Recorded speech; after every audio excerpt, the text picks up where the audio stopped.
Police arrested 3 Oregonians who were in Washington, D.C. to support President Trump. Christina and Yevgenia Malaman, both from Portland, were arrested for violating curfew and unlawful entry. Rodney Taylor of Bandon was arrested for violating curfew. Morgan Romero spoke with him today.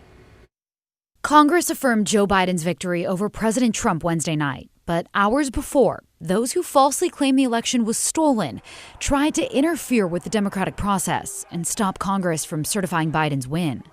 At a Stop the Steal rally, Trump supporters stormed the Capitol, and many broke in. One of those, outside on the Capitol steps, was Bandon business owner Rod Taylor. I came to D.C. to support my president. He believes the election was stolen, a claim that, again, has been disproven. Taylor was among the mob outside the Capitol. He watched the violence and crimes happening around him. We started to see people moving through the crowd, especially up against the barricades, working to agitate. Is that good? Specifically, what I saw was one gentleman coming up and encouraging people to rattle the barricades, and then another man encouraging people to break through the barricades.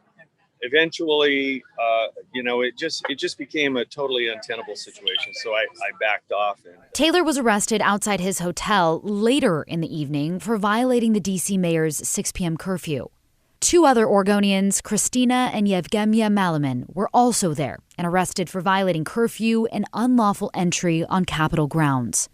Court documents say the Malamans didn't leave Capitol grounds after Capitol Police warned people multiple times after curfew to leave the closed area. Christina Malaman was posting from the Trump rally before she got arrested.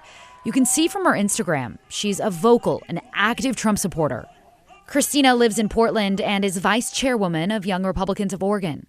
Both Malamans were arraigned and released Thursday after pleading not guilty. They didn't respond to our calls for comment.